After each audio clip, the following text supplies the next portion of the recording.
Welcome to Joy Unfiltered. I'm Rachel, and this is a podcast about joy. Not the shiny, performative kind, not the everything happens for a reason kind.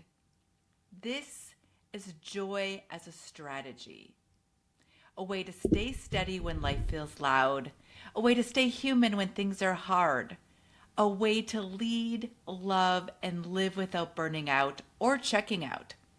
Some episodes will be just me. Some will be honest conversations with people who have lived their way into a deeper, truer joy. No fixing, no bypassing, just real stories, real tools, and room to breathe. Let's get into it.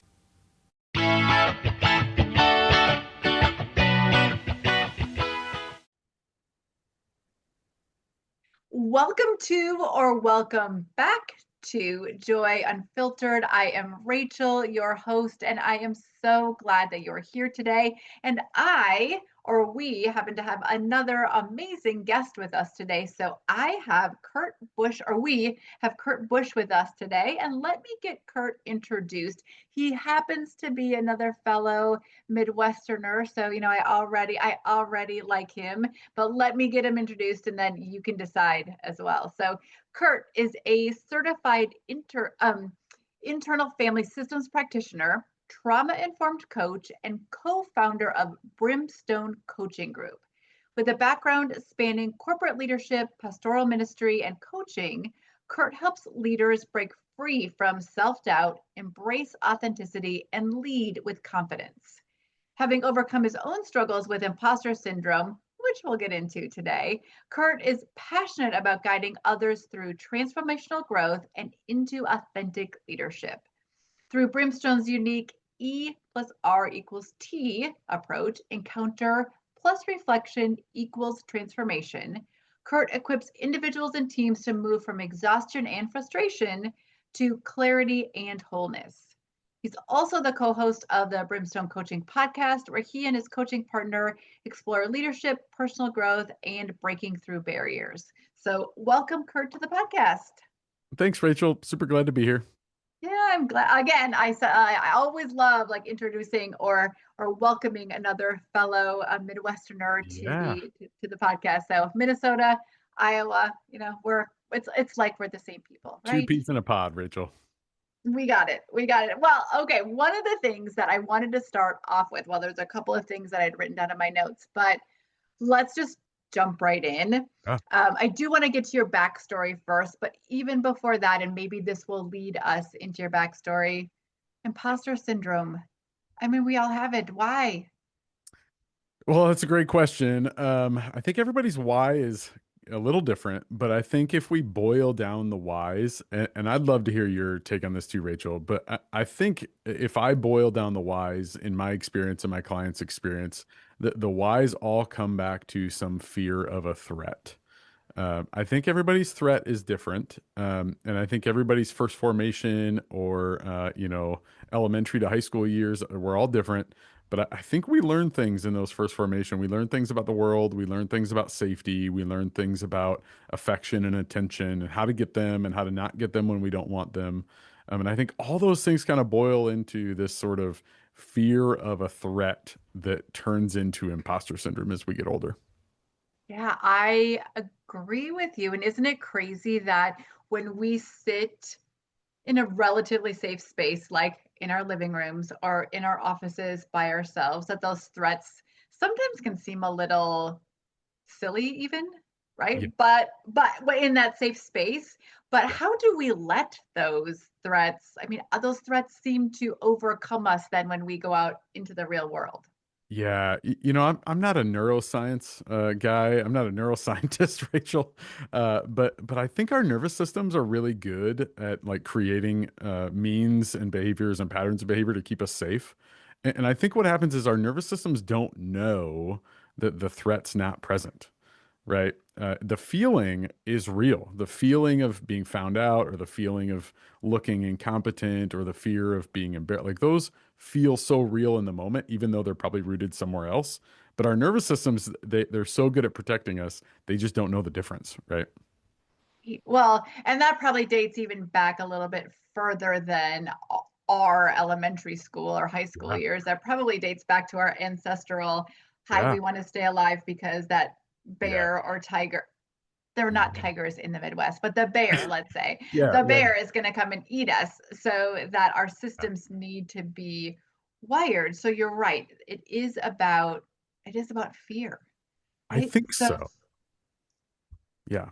Yeah. I always fear like oversimplifying because I think it is complex and there's a lot of nuance. But I think if we boil it all down, it's fear of something. And we would call that in our coaching practice, we would call that a threat.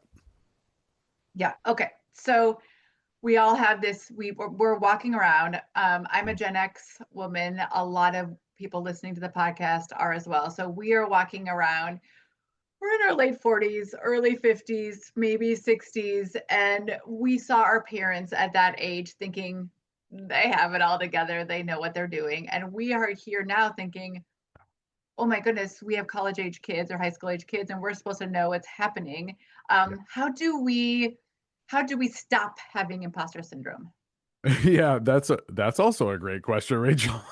Probably I only mean, going to need let's ask all about, the big ones. And yes. if you can sprinkle that pixie dust magic on all of us today, we would greatly appreciate it. Yeah. I think it's only going to take me about 12 hours to answer that Sure. question. I think you're right. I mean, I just want to affirm. I love the way you said that. I think there is a generational thing where, like, I'm technically on the calendar a millennial, but so I sort of dabble in Gen X and millennial, and I think there is this sort of like generational split with that generation older than us, where like, gosh, we just have to have our stuff together. They didn't, but I think gave the impression, right? Or at least didn't know what they didn't know. But at any rate, your question of like, how do we fix it? I, I think the sort of the approach that we think about when we talk about imposter syndrome is we have to get really clear on what we feel like the threats are, and then get really clear on whether or not the threats are real, and get really clear on what our nervous systems need to really understand, like that our systems, our inner parts believe that we're safe, or at least we're safe enough in the moment. And there are times certainly where we're not safe, like psychological safety in the workplace or at home, like those are real things.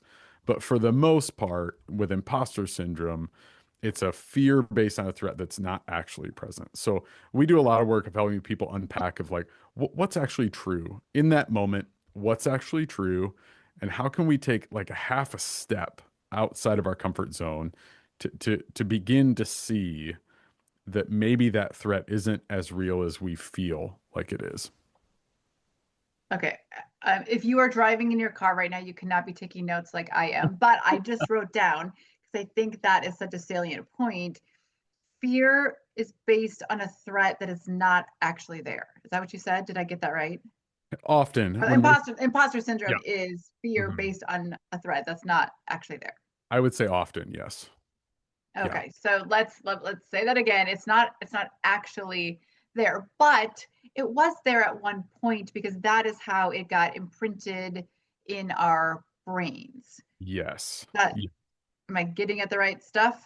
Yeah. Can I give you an example? I absolutely would love you to. Yes. Okay, so this is a real life story. I'm a great speller, Rachel. Like even to this day, I don't even need spell check. Like, and that is a flex, and I'm not ashamed to make it. uh, Love it. Love it. Love it. I mean, it doesn't like do me any good as an adult. Nobody's like, "Hey, how can you spell?" But I've always been a good speller. I have a memory for spelling, for some reason. So in third grade, in my little rural Illinois elementary school, they did a spelling bee, and this was still back in the day. This is early '90s, where like it's during the day, all the parents are there, the whole school is there, and I'm in the top three of my class of about 100 people. Yeah, I know. And I'm gonna crush these kids. Like I'm gonna like destroy the spelling bee. So I get up to the mic and again, top three, and I get my word, and the word is farm, which is crazy. Like for third graders today, yeah, farm. Yeah, yeah. Okay. So easy for third grade, right? So I step up to the microphone and I say FRAM. Now, spoiler alert, that's not how you spell farm. So the moderator dings the bell. I know that I'm out. I sit back down in my row, and like my friends are laughing at me, right? And to this day, Rachel, like I still might go home at Christmas, and somebody in my family might still say FRAM, just as like a joke, right? Now, what's true, like that's not a woe is Kurt story, but what's true is in that moment that hurt.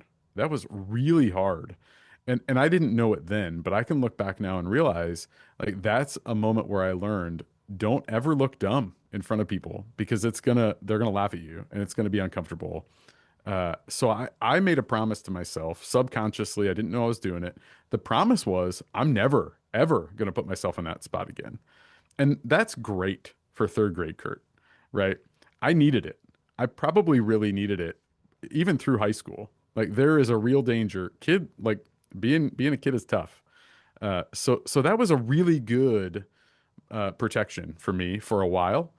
It wasn't so good as a 35-year-old sitting around a corporate conference table, you know. But my body feels like that threat of looking dumb and getting laughed at. It feels real at that conference table, but it's not the same, right? It's not the same threat that third grade farm spelling bee Kurt felt. But my nervous system doesn't know that, right? It's just trying to keep me safe. It's just doing what it does best. It wants what's best for me. So I have to like interrupt that. I have to do work to interrupt that to tell my nervous system, this isn't the same, right? I don't need the same intervention that I needed in third and fourth and fifth and sixth grade. Whoa, absolutely. And what a great, I mean, I don't want to say it's a great story, but what I appreciate your honesty and transparency Yeah. with us. And I am sure those listening too, we all, I mean, I thought of my own story. Yeah. That at the same time, I'm sure everybody listening has that. I mean, I have this visceral reaction to that story because we all have our own stories. Yeah. So what I also heard you say though is you're right. Those same kids and that same situation isn't happening. So how do we interrupt that? Because there must be some tools or techniques or things besides working with you, but that we can do kind of on a daily basis or in our own lives to interrupt that. Okay, we are safe. That nervous system pattern. Yeah, I mean, first thing is we have to notice it, right? We have to notice what we like to say, and we certainly aren't the only ones doing this work. So this is not unique to Brimstone, but what we believe, what a lot of people believe, is that those moments of protection cause us to have these sort of autopilot defense responses, where like I get into action to protect myself, and I'm not choosing it, I'm not deciding, it just happens, right? So I think the first part of disrupting is beginning to notice the like physical signs in our body. Like I know my ears get hot when I start to do that. My chin can start to quiver a little bit. Looks like I'm about to cry. I know I'm getting anxious when that happens. So noticing that and then starting to notice what I do. Like what are the automatic responses? And we like to say that most adults, most healthy, regulated adults, when they see things like that, that actually like leads to agency to say, now I see it, I can start to take action to do something about it. But that noticing piece, like that has to come first because it's just so automatic that we don't even think about it. We don't even think about the things we do. We don't think about why. We just do them. So we have to learn to kind of pause and slow down and notice. Yeah, no, I love that. And I think the noticing piece, and actually I talk about noticing being the first thing about joy as well. So Yeah. some synergy there. But you're right, the noticing piece, because our brains are filtering. I heard the actual number at one point. I just say a gajillion. I know that's not an actual number, but our brains there's a gajillion pieces of information coming into our brains all the time, Yeah. right? And we Yeah. don't know, but we should know that we get to filter what Yeah. actually comes in and the things that we filter that come in. And then we have, and I love the word that you use, agency Yeah. of making decisions based on the information that we allow into our bodies. Yeah. I love the filter language, Rachel. I like the imagery of filtering. It's really good. Right. I mean, because well, one, I was actually shocked, but you're right. Somebody said to me, or maybe I was listening to a podcast and they're like, okay, right now, what is your big toe doing? Mm, Okay, there is there is sensation coming out of your big toe, but when you and I are talking, we are not, I wasn't actually thinking about my big toe at the moment, but now I am, right? And now we are. Same. Now we're like thinking about what that sensation is. So if you're sitting in traffic right now, like notice what your, I don't know, your left the hamstring is doing, or what, whatever, something you wouldn't notice. Yeah. All of that stuff, your brain is giving you the information that it thinks is crucial to you in that moment. Like press the brake because the person ahead of you is braking. You're sitting in the meeting, oh my goodness, don't say something stupid, because that is what it thinks you need. Yeah. We just need to filter and retrain. That's what you're saying. Notice. Yeah. And what I heard you say is that our bodies give us physical cues. Yes. Yours are your ears get hot or your chin quivers. Somebody Mhm. else might be, I mean, I get my stomach hurts, right? Yep. Or, I get tingles or whatever, whatever happens. And when that happens, our bodies know. So don't Yep. disregard that and then make a decision based on that. Is the bear actually coming into the room? Yes. Or Yes. can I take the next breath and then be more open and make a better comment? Yeah, that's really well said, Rachel. I love the question. Is the bear really coming into the room? That is so well said. I think that's a great question to ask. We also like to start clients with the question of like, where do you feel regret and remorse? Like at what part of your day do you leave a conversation or a meeting and you say, man, I wish I'd have just showed up a little differently, or I wish I wouldn't have said that, or I wish I would have said that. Those are sort of um, waving flags to say maybe there's an automatic response or a pattern of behaviors that we don't prefer. Or, maybe something is stirring in us and we did something that we wouldn't choose to do if we were like fully regulated and fully less anxious or non-anxious as well. So you're saying, one, I should notice it in the moment, but I also can take time to reflect after the situation. Yeah, I think it's so hard to notice in the moment, at least in the beginning. We think about growth as a like a spectrum or we say practice equals progress, and we think about it like this. Like I can notice things in the rear view way more than I can notice them real time, at least in the beginning as I do this work for myself. Like I started this sort of self-awareness journey just oblivious to myself, just oblivious to the things I was doing. So to go from oblivion to like, hey, I noticed this a day later is actually huge growth. Noticing real time, I think, comes much later. But yeah, being able to notice even at the end of a day, like, I lashed out at this person today, and I don't like that. Just noticing it is a huge piece of growth.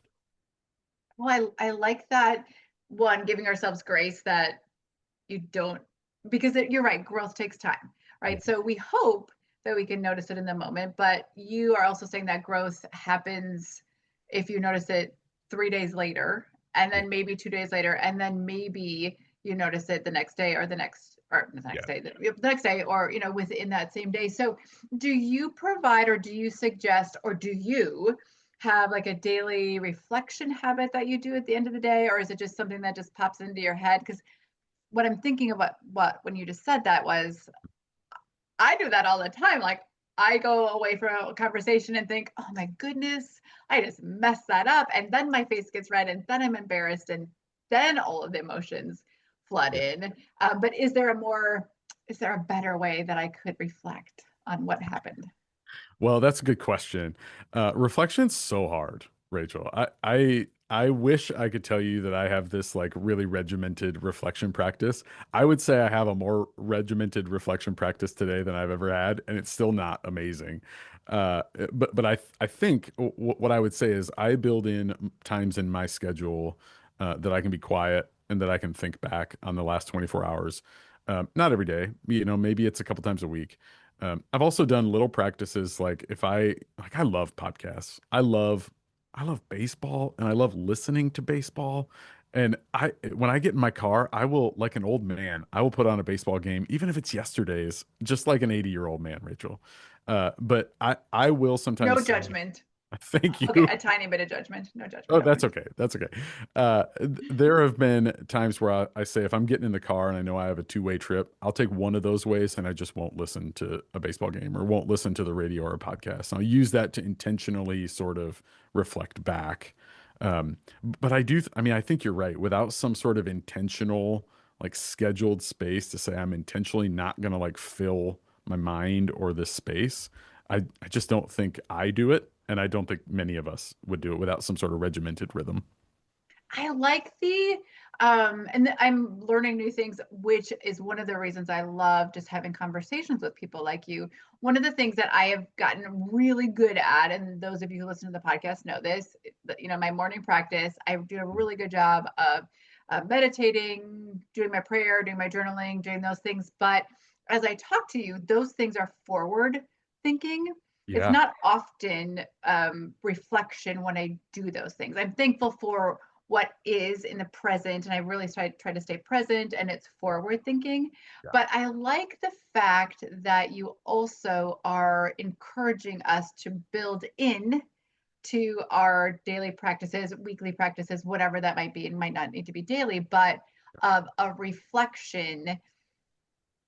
I don't know, do you have questions that we can ask ourselves, or is it just those things? But if you have questions, that would be helpful for me at least. Yeah. Yeah. So we think about like we use a model that we would call the prayer of examine, which has its roots in like early church mothers and fathers, like mystics, that would say, at the end of the day, they would reflect back on and they would say, like, where do I see the presence of God? And I think we would probably say that that is valuable even without this sort of faith tradition, no matter what faith tradition somebody adheres to. We would say having this moment to reflect back and even be able to say, where can I see that I showed up the way I wanted to? Where do I see that I showed up in a way that isn't how I would choose? Like those are important questions, like free of shame as well. Like I think reflection works best when we resist the temptation to shame ourselves. But that really is the model that we try to base that on. Again, I don't know that that model is dependent on any one faith tradition. Um, we also employ this. You teed it up a little bit ago. This transformational equation. We talk about encounters being moments to reflect. So reflecting at the end of a day is valuable, and it's helpful and it's great. It's a great practice to get into, and we think reflecting on a specific encounter is maybe more helpful. Meaning, an encounter is anywhere in my day where I'm shocked or I lash out or I, feel that regret or remorse, where I show up in a way that I don't maybe understand or prefer. Our reflection on that encounter includes questions like, what happened? Who was there? What did I do? What did I feel? And maybe most importantly, like, what would I do when that encounter happens again? Because it will. And those are really simple questions on purpose so that we can answer them. And I think the simple questions are what we need to kind of show us, like, here's what's so. Like, do I want that to be so? Do I want that to continue to be so? Or do I want to do something different? Okay, I need you to repeat those questions Yes. because I think that was really important. I will put the little caveat is I'm certainly not certainly, but those of you who listen to the podcast know that I'm faith-based, so I like all of that piece too. And I would love your suggestions about some readings maybe at the end in terms of this prayer Yeah. of exam prayer of examine. Was that what it was? Yeah. Prayer of Yeah. examine. Yeah. So at some point, let's make sure that we follow back to that. But Yeah. sticking with the same thread, so your equation that I alluded to or that I read in your bio was encounter plus reflection equals transformation. And what I just heard you say is encounter is any, did you say anything that makes me like, I don't know, my word was going to be cringe. Anything that I look back and I was like, ah. So that's the encounter. The encounter isn't, you're not saying that the encounter is something that is joyful, let's say, but it's something that I like reflect back and I'm like, oh, well, Yeah. Yes. okay, Something where maybe you showed up in a way that surprised you or in a way that didn't align with how you wanted to show up. better words than cringe. Thank Yeah. you. Yeah. Okay. I like cringe though too. I I, try to be with the cool kids at some yeah, I point. have a teenager. I get it. Right. So, okay. So we had this encounter and then the reflection questions. If you can just give us some basic reflection questions again, that would be helpful. Yep, yep. So basic questions are what happened, and I think literal pen and paper is best. like literal sit down with pen and paper. What happened? Like just map out what happened. Again, these are all facts. These are not these are we're not assessing right or wrong yet. We're not assessing good or bad. We're not putting any shame on these. Simply gathering data. So what happened? Who was involved? Again, we're maybe trying to catch some threads. If the same people show up in these reflections, then we start to know there's maybe something deeper going on. What emotions stirred up? Those emotions are very telling in the moment of, is it fear? Is it anger? Is it embarrassment? What is it? And then we like to ask literally just factually, what did I do? Like what physical actions did I take? Did I lash out? Did I did I choose the wrong finger in traffic when someone cut me off? Like what did I do? And then the last thing is just what would I do differently when that encounter happens again? Because we believe they will. These encounters we think probably happen dozens of times a day, and naturally they'll happen again. And this leads to transformation again because we think most adults, once we see what's going on, most of us have the agency and the empowerment then to say, I'm going to take some steps to make that different. Yeah, no, I love that. And again, those of you listening know also that my recovery journey, or that I'm in recovery. So lots of the same questions are in that Yeah. spaces or in those rooms if you're in those rooms as well. So no, that's super helpful. But I would love to know. So you did talk about the prayer of exam. Are there things that we can read that you want to reference Um, boy, or not? I'm Or we looking can in my put them in book the show though. notes. I didn't mean to put you on the spot. That's okay. Kurt's gonna like give me some things maybe that we can read. They'll be listed in the show notes. How about that? Well, I will say this. If you Google prayer of examine, it's EXAMEN, examine. That is a very popular sort of early church spiritual practice. There is a plethora. Like there will be so many things online if you Google prayer of examine. Again, like it dates back centuries. So yeah, it's a great spiritual practice. I can't recommend it enough. Even if somebody's listening to this, are like, well, I don't really have a similar faith tradition. I think the bones and the skeleton of the practice are really good.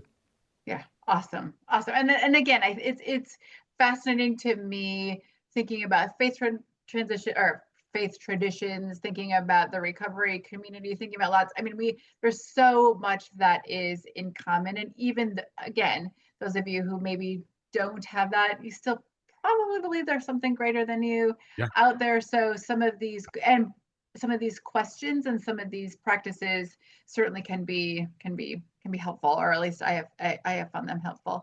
So thinking about some of those things, so we talked about imposter syndrome. So as you continue to, that's not the only space Yeah. where people get stuck in their leadership. So Yeah. as you are working with leaders, like what is another through line, or what are some things that you are finding that leaders are running up against, or some things that you find common in that? Yeah, imposter syndrome is by far the most common. People will ask me all the time, like, "Am I the only one?" No, no. I think yeah, we all have some level of it. Um, I think trying to understand and have an appropriate relationship with our inner critic is another kind of through line.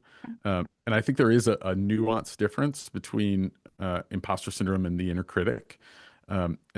And I say having an appropriate relationship because I don't know that inner critic is always bad. Sometimes the inner critic is trying to alert us to a growth area or something that we can learn, an opportunity for growth.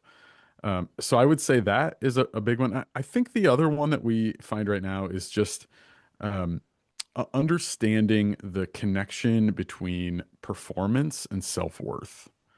Um, Ooh, yeah. This is so common, Rachel, and I think this is partly because of the water. These are the waters we swim in. If you and I met, the first thing I asked you might be, "What do you do?" We kind of attach these things culturally, but yeah, those are kind of the main through lines that we see in people that we work with. Okay, so I have two questions based on that. So I try not to ask that. What do you do? Yeah, I But love what's another good question? I still struggle with what do I ask if when I am, in either a social situation or a networking situation? Like, do you have a good question? Yeah, my go-to is when's the last time you cried? No, I'm just kidding. I'm just kidding, Rachel. You are my people, and that is a little bit out there even for me. No, Okay. I'm just kidding. Yeah, I don't know. Like sometimes I'm an extrovert, like I'm an extreme extrovert. So I might even go something silly like, hey, there's a Halloween candy bowl in front of you. What are you picking? Like something like that. Or, like what do you do for fun? Like those are easy ones. But again, those are easy for me because I'm an extrovert.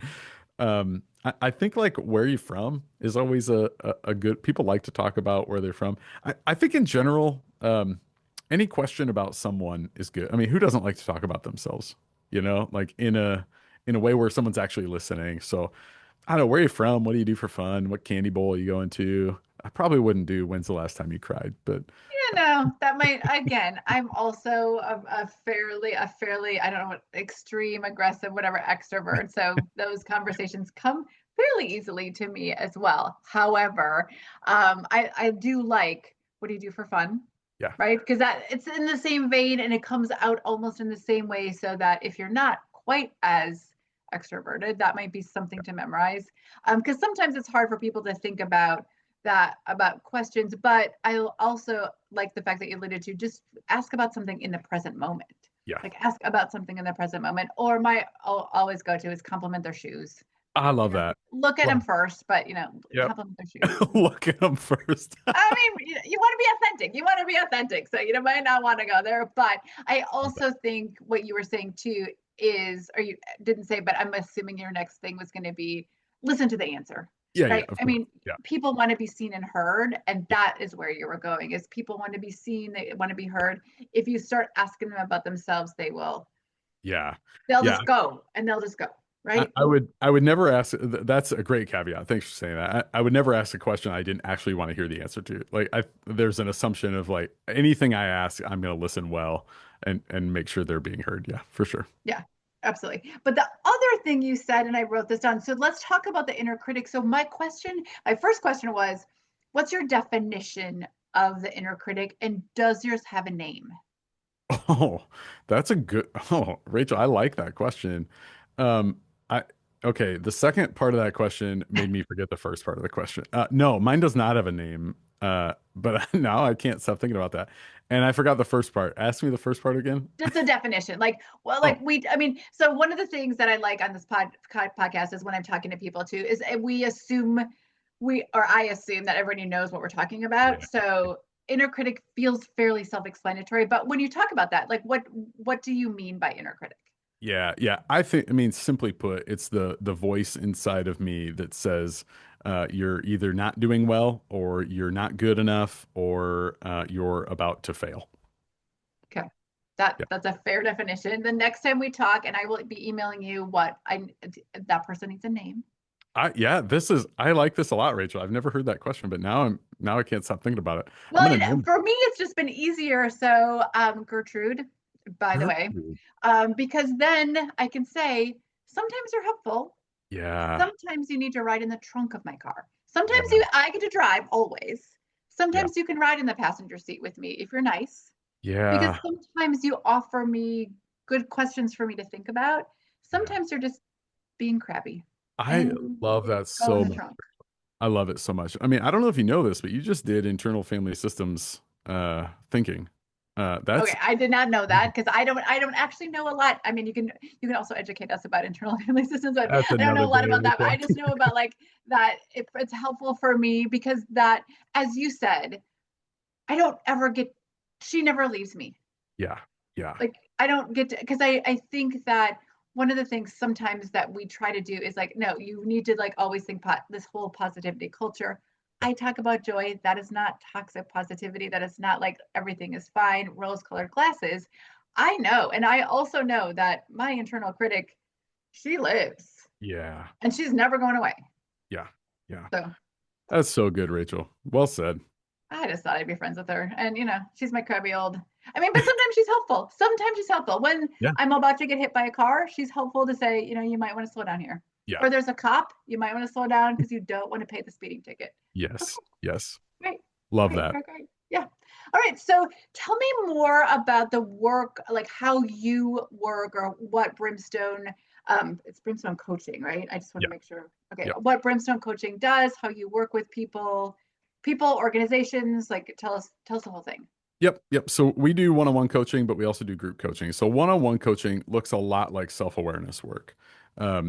Our sort of coaching philosophy says that the solutions to get someone unstuck is already inside that person. That I, as a coach, coach has a sort of implication to it. That I'm like telling people what to do, like a football coach or baseball coach or whatever would be telling a player what to do.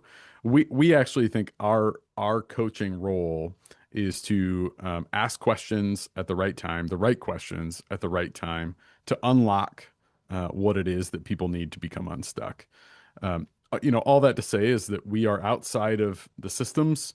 We are outside of the emotional events that people have that keep them stuck. We are outside of any sort of like social relationships that people have.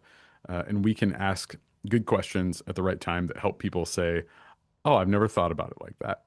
Um, that is really, like when we think about the work we do, we think about holding up a mirror, helping people hold up a mirror to themselves, so that they can see what's truly so. And then again, there's an agency to move through that. We do have a series of frameworks that we use to do this, some practical frameworks that we use to move from kind of A to B to B to C, that sort of thing. But it is really all based around this understanding that once we can see what's so, then we have agency. That I probably don't know the right answer for you to get unstuck, Rachel, but I can sure help you get there yourself. Um, we believe in curiosity. We believe in gentleness. We believe in what we would say, a gentle invitation to take a half a step outside of a comfort zone to try some things on that might produce different results in people's life and leadership. Yeah, and we do this one-on-one. We do it with groups as well. It kind of looks the same in both of those settings. I love that. I just listened to something this morning, and it was the Rich Roll podcast, and I cannot remember the name of the guest. But the guy was talking, the gentleman, the person, the man was talking about the difference between curiosity and wonder. Oh, Yeah, okay. I don't know if you have a thought about that. With one of the things that he was saying was that curiosity like puts more work.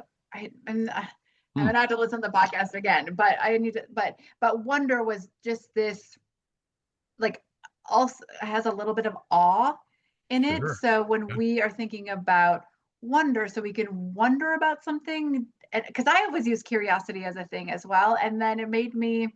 So I don't know. Hmm, You said before you're a podcast person, so I might send this to you, and I'll reference this in the show notes as well. But it was an interesting thought about the difference between curiosity and wonder. I yeah. don't know if you have an initial thought about even just those two words.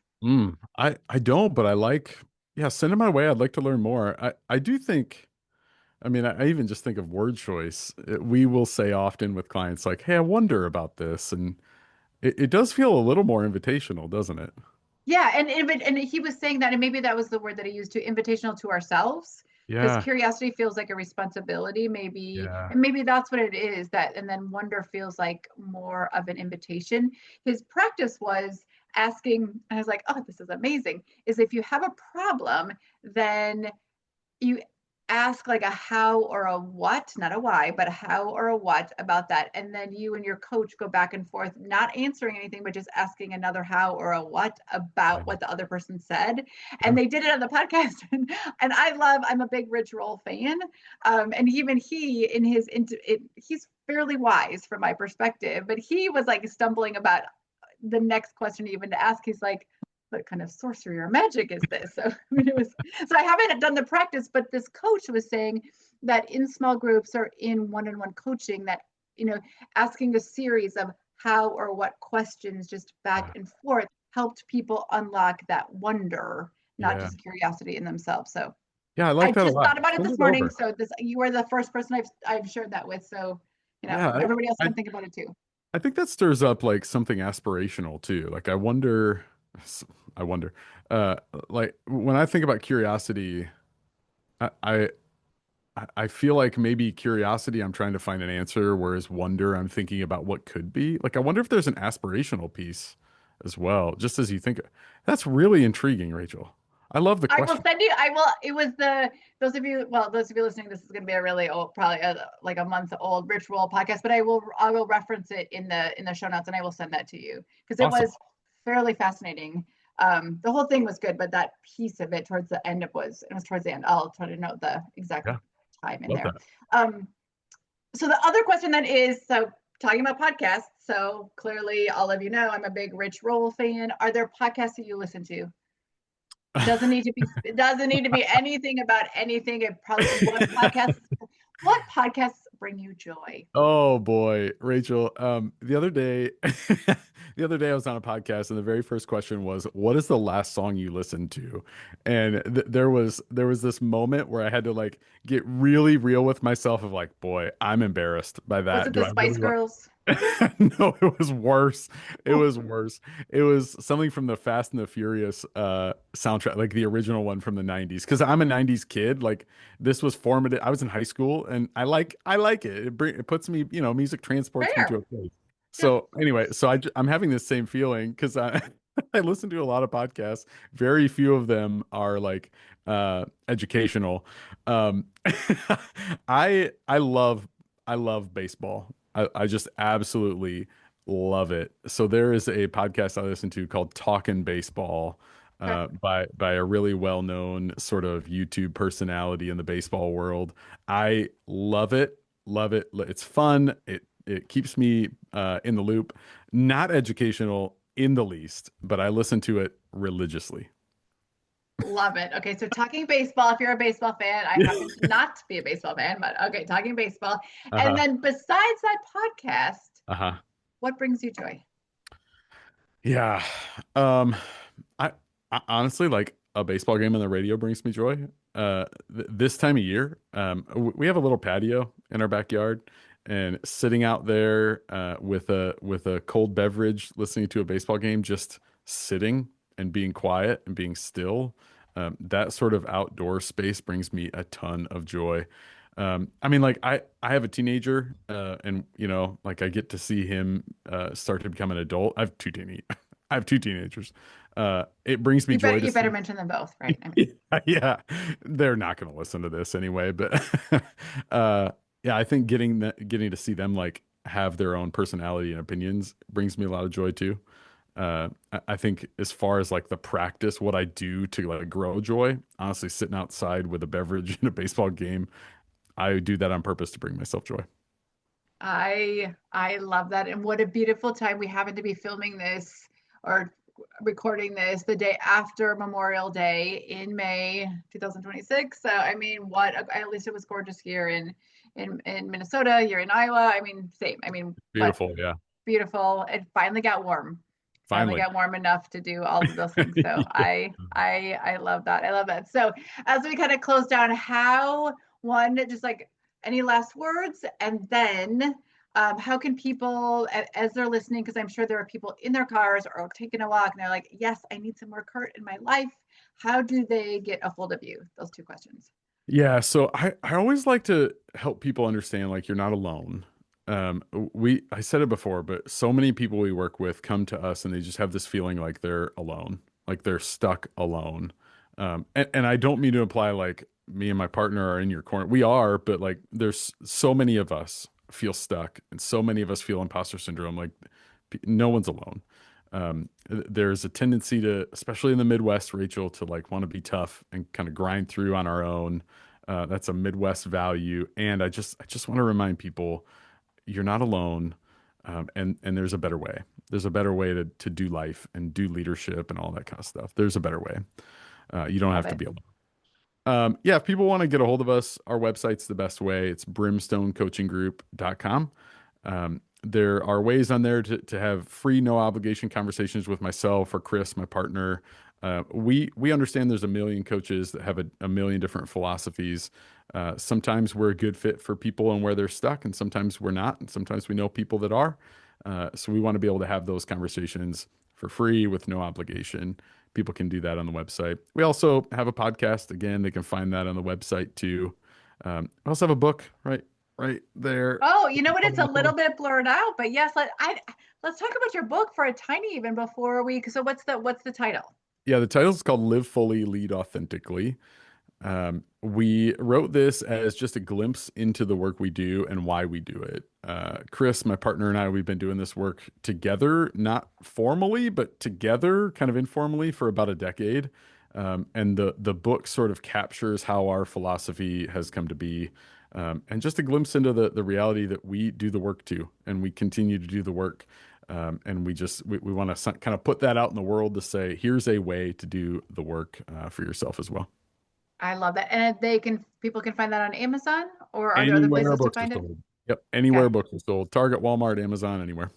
Okay, perfect. I will make sure to link that in the show notes as well. I will have to say that Kurt is from the Midwest, so very, very um, kind when he talks about himself, because that is the Midwest way. But as those of you listening can tell, great energy, really good soul. So I'm sure that there will be people that will want to at least buy your book, but reach out to you as well. So don't sell yourself short in terms of all the things that you are doing and the ways in which you do it, because it is different than, yes, I mean, leadership development or coaching is a big word, but the way in which you and your partner are doing that through Brimstone Coaching is certainly different than everybody else is doing. So again, all the links will be in the show notes. So thank you. I just want to say thank you from me for sure. I do believe that God gives us all amazing gifts. One is the gift of your time. So thank you for your time today, but also thank you in the way in which you are sharing yours with the people that you work with us today, with the world, with your book. And yeah, I appreciate you and the work you and Chris are doing. So thank you for that.